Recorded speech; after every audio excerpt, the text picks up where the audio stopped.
Welcome, welcome to the Vibrant, Wild, and Free series. Here, I'm Rebecca Schissler-Marshall, and I'm here with Erin Sheriff, and this is episode number 8. We're talking about going from depletion to rejuvenation today. Welcome, Erin. Thank you, Rebecca. Wonderful topic.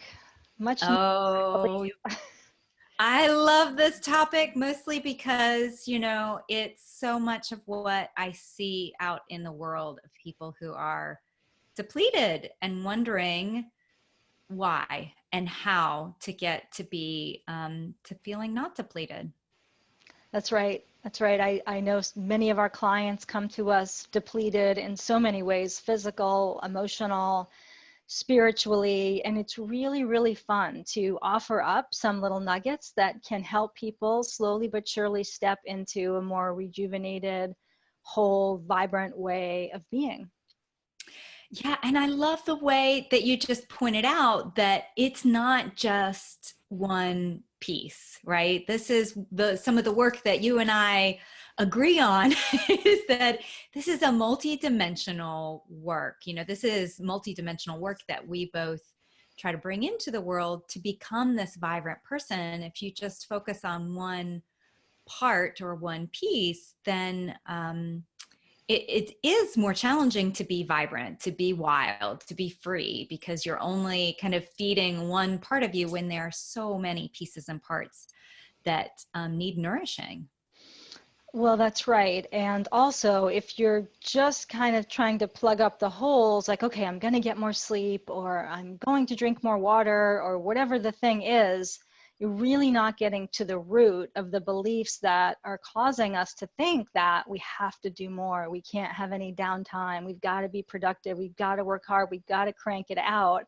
It's those beliefs. And we had a whole episode about the conditioning of the culture that are running the show. It's that operating system. So we can talk about the things to do, and we love talking about that. But when you combine that with the inner work and looking at those beliefs that are there and dissolving them slowly but surely, that's when things really start to shift in fundamental ways. Yes. Yeah, it's crucial because, as you said, I love plugging the holes. That's what I so often see is people are like, well, I tried this one thing over here, or I tried this one thing over there. And if we're still trying to, run on the hamster wheel or, whatever metaphor you want to have, then it isn't, we aren't able to do everything in a way that Western culture wants us to do and be vibrant. I think that's the challenge we'll put the link to that show notes and, to that particular episode too in the notes below this. So you can go back and revisit that. But we will talk a little bit today also about some of the things that you can do, some of the things that you can do to begin to move towards being rejuvenated. And part of that, the reason that we both feel so, it's just so important to both of us, I think, is that we're leading this retreat at Haramara in January of 2020. And this is like the information that we hope that people gain, the information that we hope people see and, move towards is to be more in step with life, to be more vibrant, to be rejuvenated again. And that's what that retreat is all about. And this is kind of the lead up to that. We want people to know there is a way to move to being rejuvenated. Yeah, and it's called a yoga and mindfulness retreat, the Vibrant, Wild, and Free retreat. But in some ways, there's no way that title, we had to pick some words, basically. But it's so much more than that. Yes, we'll do yoga. Yes, we'll practice mindfulness. But there will be all these other pieces that we'll be weaving in that can take someone from depletion to rejuvenation. Like, who are you surrounded by? In our average life, you may be surrounded by people that may be really negative, that may be a stress on you. They may trigger you, whatever. That's just life. We all have that. but you'll be in a container with people who are all kind of there for the same purpose, shedding some of that old baggage, supporting each other. The container will be one filled with love and compassion. The nature will support us. Being out in nature is such a great way to rejuvenate and get over that kind of depleted sense. The food will be gorgeous and nourishing and just readily available. So all of the pieces is just such a good jump start because all the pieces are there to support someone. Yeah, and that's what we had in mind when we were coming up with this retreat, was how could we help? You know, as you said, that word container, I actually really love that word because it's such a great place to hold space for health in this way of there's time created, there's room, you know, in the sense of like, you know, spaciousness of choosing what you would like. There will be people preparing beautiful plant-based nutritious food for you, which in itself can be rejuvenating when you just show up and have this beautiful food, where you get to and then share that food with other people around you who are also looking for that place of rejuvenation and healing to come about. So it's that, you know, that space that's created that we wanted to start with for people, because then it gives you a jump start to what you do want to have in your life, which, as you said, vibrant, wild, and free. We've been talking about that, but it's kind of just the beginning of what we're hoping people will have in their lives and want to help people cultivate in their lives. That's right. That's right. And one of the other beautiful things about Haramara is that there's no Wi-Fi. So it's a digital detox. And that, for the people who came last year, was one of the biggest pieces, because we're so conditioned, we're so at the mercy, almost enslaved to these devices at this point. So to be in a place where, you know what, they're no good. Yes. It's just such a reminder, a reboot to ourselves and our own physiology. And I mean, even I'm a modern day mystic, and so sometimes I come out of yoga and I check my cell phone. You know, it's not the healthiest habits that we've laid down. So just that piece, the digital detox piece, can be really, really huge. Yeah. And that's such a support in terms of, you know, you mentioned before, you can't just plug a hole with sleep, and sleep is important. And when you're digitally detoxed, you have that opportunity for, you know, all the things we've talked about in this series, right? That, well, what wants to happen next? Because you're not just looking at your cell phone for like, oh, what do I have to do next? Where am I supposed to go? And you have that freedom that becomes available to you of, well, my body says I need to rest, right? So it's all of those pieces that we've been talking about of how can you listen to what your body needs? How can you listen to what wants to happen? And so often we're filled, you know, to the brim of to-dos and, you know, things on the schedule and digital information that we aren't able to listen to that. So it provides such an amazing opportunity for us to begin to listen. Yeah, to begin to listen to that voice inside. And if you have 10 free minutes or 10 free hours, you know, not going to social media or whatever, you can't do it. So it's like, okay, what am I going to do? I don't know. Let me feel the air against my skin. I don't know. Let me listen to the birds sing. I don't know. Let me take a barefoot walk on this path in the jungle and see who I meet. You know, it's like all these other possibilities open up. Or let me just lay in my gorgeous, comfortable bed and be, and just be. And that's an option. And no one's going to judge. There's no shoulds or do's or get movings. It's could be a whole week of just seeing what wants to happen, which is a really rare opportunity. Yeah. And that's one of the things that we really wanted to create was, you know, we have the structure or the framework of yoga in the morning, mindfulness, mindful movement in the afternoon. And if your body says no to the yoga, that's okay. Like that's, you know, if you say I'm off on this amazing adventure down at the private beach that Haramara has, then that's okay.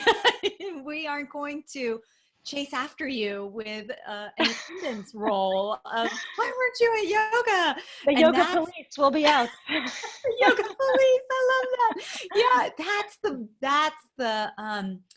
that's what we want to have for you, is that ability to open to what feels and really feels right, not the shoulds or the have tos, but to find out, like, maybe I'm going to go to yoga and I'm just going to sit in child's pose for the whole time, or shavasana for the whole time, or maybe I'm going to do my own pose while Rebecca leads something else. And all of that is welcome, accepted, and encouraged even. So that's, that place, that's part of this rejuvenation, right? That's the beginning point of, could you imagine just take that moment to imagine what it would be like to have the space to listen to what you want.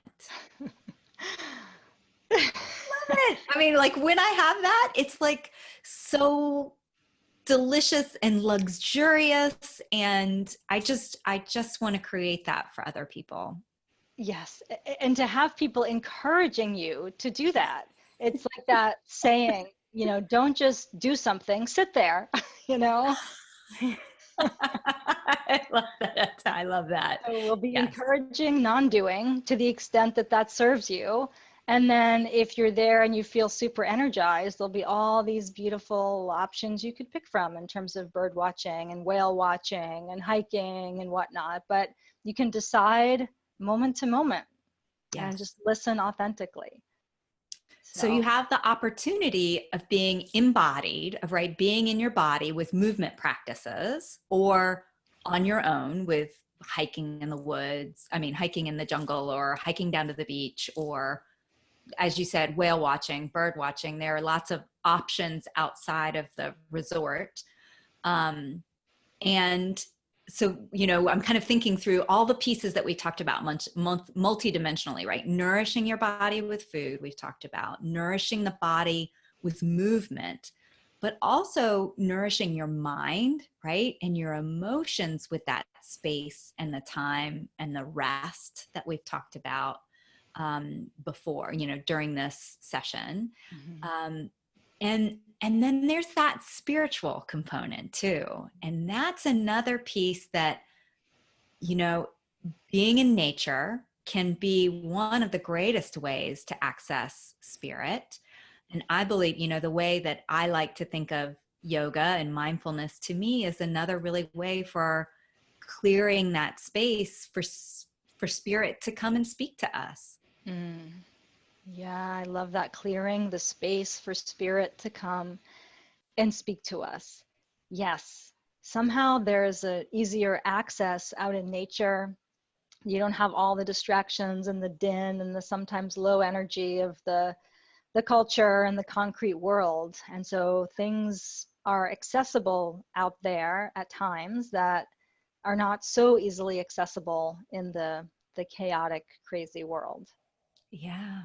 Yeah. So, this opportunity, rejuvenation with the body, focusing on the body, focusing on the spirit, focusing on the mind, right? The mindfulness is another piece of that, of mindfulness, of the mental body that like to talk about in my work, of what is the mind saying? What is the mind doing? And how can we begin to quiet that? And as you said, don't just do something, sit there.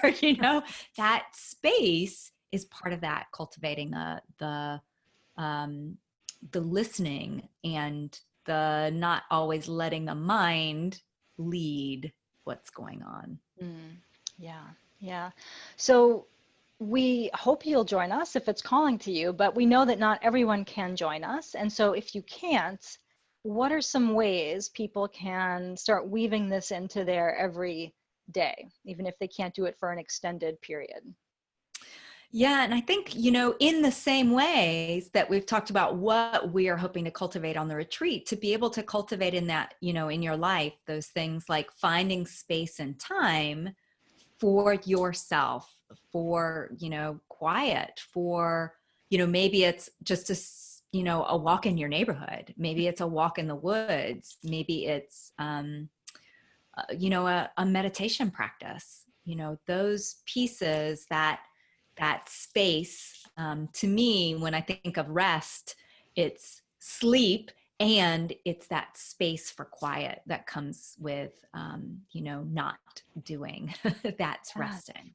Oh, that's such a great point, Rebecca, that there's sleep, but there's also non-doing. And oftentimes we forget that. It's either doing or sleeping, but to weave in some non-doing, and whether it be meditating or some of the other things you've described. Another thing that I think can be really powerful is starting your day with something beautiful. Sometimes if you even Yes. make 2 minutes, 1 minute, if that's all you have, express some gratitude, set some intentions, connect in whatever way you connect to your higher power. Just starting your day that way can really kind of set the tone.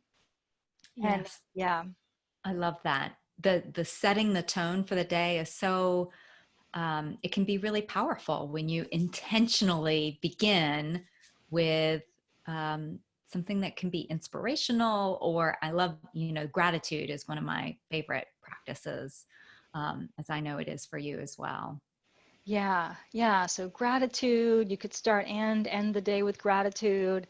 Having little mini digital detoxes, even if, it's 1 hour, you're going to just put all that away, turn it off for whatever period of time, or maybe 5 minutes every hour, however you want to do it. But being less plugged in can be really valuable. And Yeah. then nourishing yourself, maybe being a little bit more intentional about what you're ingesting with both food, and I know that's a big topic for you, Rebecca, or even media, social media, other people. How are you nourishing yourself in general? Are there some shifts you want to make there? Just looking at all of that. Yeah, that's such a good point. We haven't even really touched on that, but what are you consuming physically, and what are you consuming, what are you watching, what are you reading, what are you listening to, and making a very conscious choice about that, because that influences all parts of us when we are consuming things that are, um, or negative. Not as uplifting and inspirational. There's a little bit of that out there, just a little bit. A little bit. Yeah, I love that. Right. The food that we like, even just choosing, like, well, today I'm going to choose this beautiful, bright green or rainbow colored food, that normally I maybe choose something that's more fast foodish, but now I'm going to choose something that's a little more, I'm going to make myself a lunch and take it with me to work. Like that can be very rejuvenating when you choose what kinds of foods. But I love that you pointed out that it's not just food that we're consuming every minute of every day. Absolutely right. Well, Yeah. that's a good start. I think we could do a whole nother episode on this, probably. I think that would be easy for us to do. Yeah, this is both what we're very, interested, and, the I always give my students a hard time when they talk about passionate, but I do think we are passionate about this particular, area, and wanting people to know that there's a different way of being. We don't have to be living in this day in, day out drudgery. Yeah, and Um, and just to be transparent, Rebecca and I both come from a place of being really depleted. We've had times in our lives, and Rebecca, you've been very open about this, where we've been extremely depleted. And so this is something that we've spent a long time cultivating, all these little pieces and playing around and seeing how to optimize it. So if you're super depleted, we've been there. We feel you. We know where you are, and so there's no judgment. There's no shame. It's just, hey, why don't you try playing over here for a little while and see how it feels? yeah, and it has, as you said, we've both been there. We understand that. I so know what it's like, and, to also know that it's possible to go from being depleted to being rejuvenated. That you don't have to. it's not like a, you know, It's not a life sentence. no life sentence. Exactly. Exactly. So, you know, please feel free to reach out to us. If you want to try things, one of my teachers always said that if you want to change things, add in one thing. Instead of trying to take out things, add in something that's positive that you want to add in and try that. So choose, you know, take all these wonderful tips, choose something and just try to add it into your day and see what happens. And we'd love to hear how your experiment goes, what you notice. Absolutely. And good advice too, to not get overwhelmed with all of it and just pick one thing and try it and see how it goes and keep checking in. Wonderful. And we'd love to have you join us on the retreat if that serves you as well. If that feels like just the jump start that you need, January is a great time to do that. So it's January 11th through the 18th. Again, it's at Haramara Retreat Center in Mexico. So it will be about, I think I read that it'll be about 80 degrees during the day and about 60s at night. So that's pretty amazing for January. We'd love to have you join us. And until then, keep, keep taking care of yourself. Absolutely. And bye for now. We look forward to seeing you next time and continuing the journey to being vibrant, wild, and free. Until next time. Bye.